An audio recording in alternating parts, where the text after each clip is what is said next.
Hola chicos, buenas noches.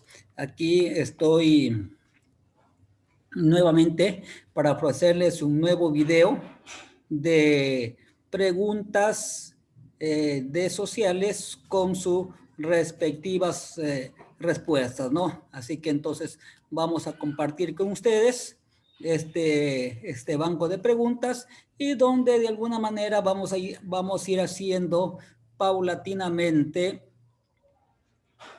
el análisis respectivo para que ustedes tengan una respuesta óptima, podemos decir en este caso, sobre cada una de las preguntas, ¿no? Así que bienvenidos, bienvenidas. Vamos a iniciar. Aquí tenemos la primera pregunta.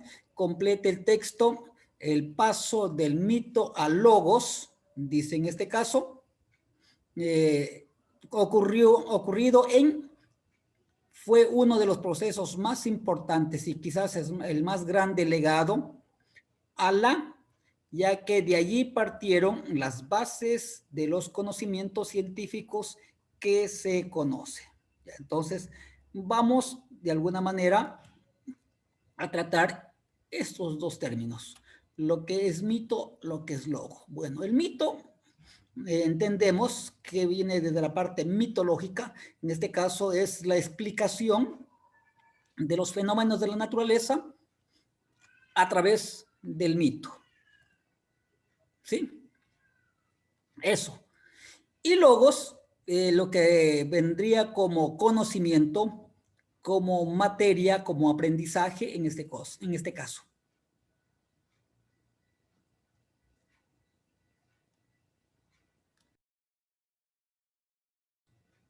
¿Ya? Listo, entonces, ¿cuándo se da del paso de explicación, del explicar el mundo a través de los mitos, al paso de la explicación del mundo a través del conocimiento, de la investigación, del razonamiento? ¿Cuándo y dónde? Entonces, por lo tanto, todos sabemos que este tema del mito y que pasa directamente a logos es exclusivamente en Grecia, ¿no? Exclusivamente con la escuela de Tales de Mileto, donde los filósofos comienzan a preguntarse, a investigar, a indagar mucho más sobre los fenómenos. Ya no se quedan únicamente con lo que me contaron, con lo que me dijeron, y por lo tanto, pues ya se da ese proceso. Muy bien, entonces por ahí tengo Antigua Grecia tengo dos, por lo tanto continuó. Fue uno de los procesos más importantes y quizás el más grande legado a ya que de allí partieron las bases de los conocimientos científicos que se conocen. Entonces, por lo tanto, fue un legado para la sociedad medieval o para la cultura occidental.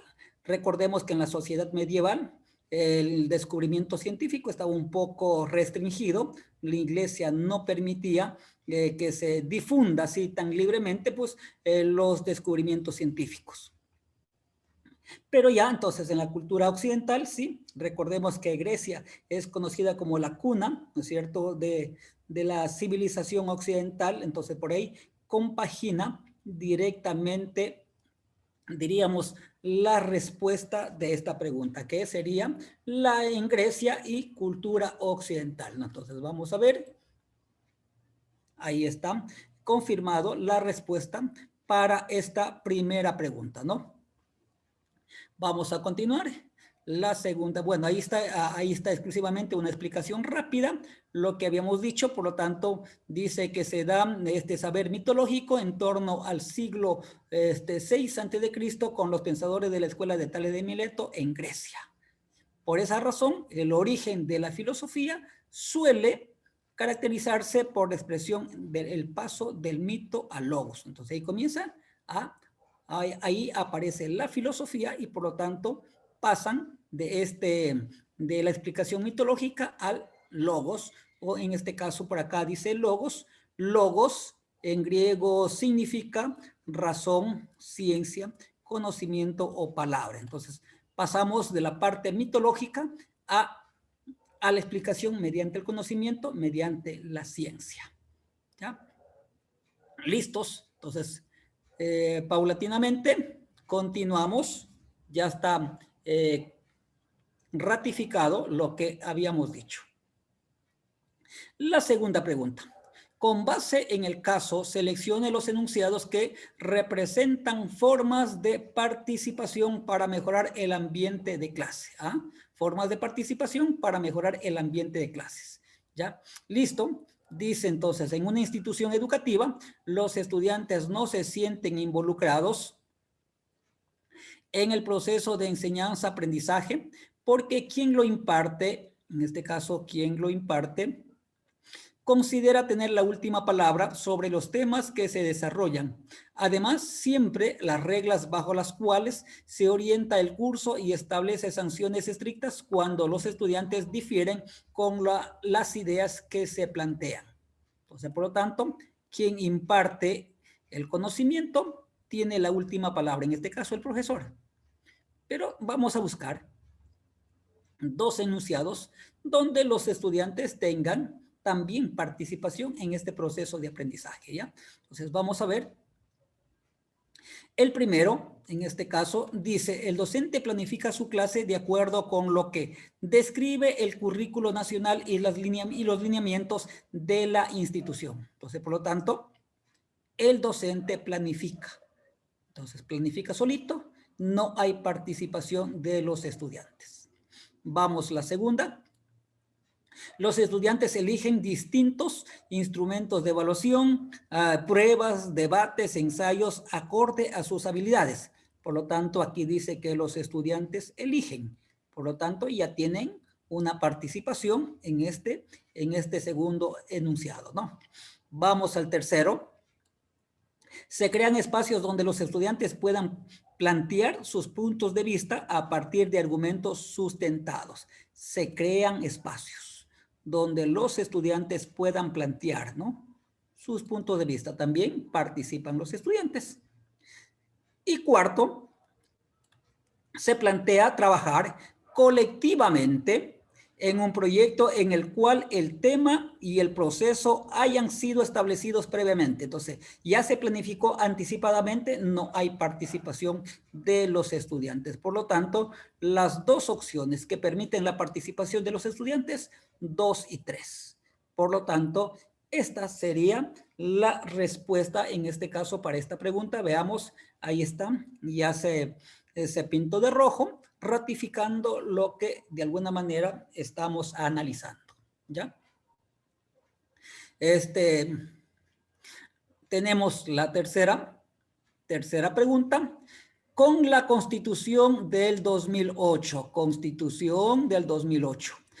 se reconoció en Ecuador el voto facultativo, ¿ya?, en este caso, que implica a los adolescentes de 16 años puedan sufragar en las elecciones, lo cual implica una conquista en torno al sufragio universal, garantizando que los sujetos participen en la toma de decisiones de una nación. Por lo tanto, estamos hablando, y ahí dice, seleccione los elementos que caracterizan al derecho político. El derecho político, ¿cuál es el derecho político? El voto facultativo para los adolescentes, en este caso. Por lo tanto, hay que seleccionar los elementos que garanticen este derecho. Vamos a ver, tenemos que escoger dos. La primera, o el número 1, dice, otorgan protección a los ciudadanos respecto al poder del Estado, digo, de la autoridad. Creemos que no, en este caso, porque si son derechos, quien le dio los derechos es la autoridad. Y por lo tanto, no hay necesidad de protección respecto al poder de la autoridad, porque la autoridad le está dando ese derecho. Por lo tanto, no sería la opción en este caso. Vamos con el numeral 2. Facilitan la libertad individual sin la intervención del Estado. La primera parte, facilitan la libertad individual, hasta ahí sí, pero cuando me dicen sin la intervención del Estado, ¿quién le dio esa facultad?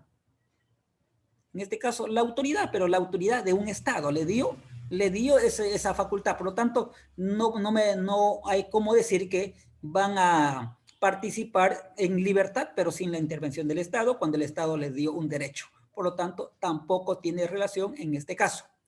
Tercera, posibilitan la vinculación del individuo dentro de la sociedad. Posibilitan la vinculación. ¿Qué podemos entender por vinculación? Que el individuo comienza a participar por un lado y por otro. Por lo tanto, el derecho facultativo le permite eso, vinculación. Entonces, ahí está, vinculación del individuo. Estamos con 1. El numeral 4, garantizan la expresión de ideas en distintos espacios de participación. Garantizan la expresión de ideas. Entonces, los adolescentes pueden expresar sus ideas en distintos espacios donde ellos participen, porque tienen derecho facultativo, ¿cierto? En este caso, al voto. Y eso le garantiza participar y expresar sus ideas. Por lo tanto, ahí tenemos, en este caso serían las opciones 3 y 4, que la respuesta para esta pregunta, ¿no? De todas maneras, comprobemos, ¿ya? Ahí está, se tiñó de rojo, avalizando o ratificando la respuesta que nosotros tenemos para esta pregunta. Muy bien, vamos una más, una pregunta más. 4. En el papiro egipcio Eber, ¿sí? Entonces, el papiro egipcio Eber. Uno de los más antiguos escritos médicos conocidos, se puede encontrar varias recetas para rellenos y ungüentos que buscan atender problemáticas bucales. Algunas recetas incluían miel por su propiedad antiséptica. ¿Ya? Entonces nos están hablando de ese papiro egipcio Eber. Muy bien. Con base en el texto, son aportes actuales del invento, excepto. Por lo tanto, a todas 3 serían aportes actuales del invento, en este caso del papiro egipcio Eber. Pero hay una que no es, por lo tanto yo tengo que seleccionar eso.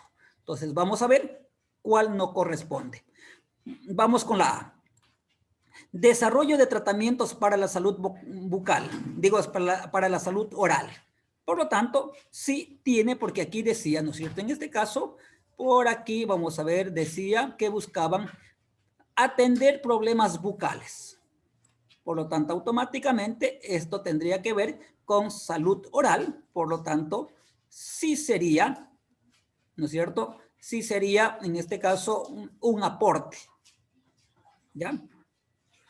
Vamos, el B, uso del principio activo de productos naturales. Bueno, estamos hablando en el tiempo del Imperio egipcio, diríamos en este caso. Por lo tanto, se supone que ahí en ese tiempo todavía no, a lo mejor no había productos químicos, sino todos estos medicamentos, todos estos ungüentos se hacía en base a productos naturales. Por lo tanto, sería un segundo aporte que ha recogido este papiro. Tercero, creación de pomadas para la cicatrización. Una pomada para la cicatrización. Bueno, no hemos encontrado directamente información sobre ese aporte, ¿no? Entonces, como que por ahí podría estar la respuesta, que sería ese excepto, ¿no? De todas maneras, vamos a ver qué nos confirma la D para poder decidir. Contribución a la medicina moderna. Contribución a la medicina moderna. Aquí nos está diciendo que todos son aportes actuales del invento. Por lo tanto, cuando decimos todos son aportes actuales, por lo tanto, aporte a la medicina moderna. Y entonces, ya automáticamente, en este caso, ¿cuál sería ese excepto? Que no es un aporte exclusivamente de esas recetas que tenía el papiro egipcio, sería el literal C en este caso, ¿sí? Entonces vamos a confirmar, ahí están, creación de pomadas para la cicatrización, por lo tanto que, como dije, no se había hablado, no se había encontrado información sobre una pomada para esos fines, ¿no? Listo, entonces aquí tenemos una quinta pregunta que dice de la siguiente manera. En el contexto de la Revolución Francesa surgió Napoleón Bonaparte. Entonces, Revolución Francesa, el señor Napoleón Bonaparte, quien continuó con las reformas ya iniciadas por la Revolución y fundamentadas en la Ilustración. Pues en los pueblos y ciudades que conquistó se reconocieron los derechos civiles y políticos, en este caso. Además, impulsó la creación del Código Civil para garantizar la convivencia pacífica de los ciudadanos, donde se contemplan varias libertades, ¿no? Varias libertades individuales, de trabajo, de conciencia, igualdad frente a la ley, protección de la propiedad privada. Bueno, entre otras, varias libertades individuales. Con base en el texto, son consecuencias de la revolución mencionada, excepto. El excepto tenemos que buscar. Entonces, todas son consecuencias. Pero hay una que no debe ser consecuencia. Por lo tanto, vamos a buscar.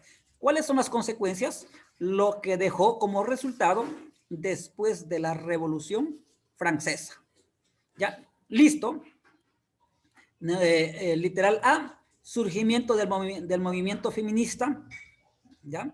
Entonces, aquí podemos decir, no está establecido directamente como movimiento feminista, pero sí hay las acciones de mujeres, en este caso como la señora Olympe de Gouges, ¿no es cierto?, que elaboró el manifiesto de los derechos de la mujer y la ciudadana.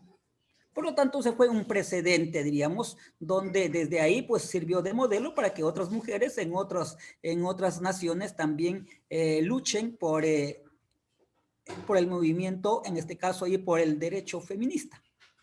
¿Ya? Entonces, por lo tanto, se supone que sí es una consecuencia, porque después, al no aceptar, como decía, al no aceptar directamente la propuesta de la señora Olympe, pues quedó marcado, en este caso quedó marcado como precedente de que las mujeres comenzaron a reclamar por esos derechos. ¿Ya? Vamos, el literal B, instauración de una monarquía de tipo absolutista. Instauración, que significa que recién van a implantar la monarquía, es decir, después de la revolución. Entonces me parece que no, porque Francia antes tenía una monarquía de tipo absolutista.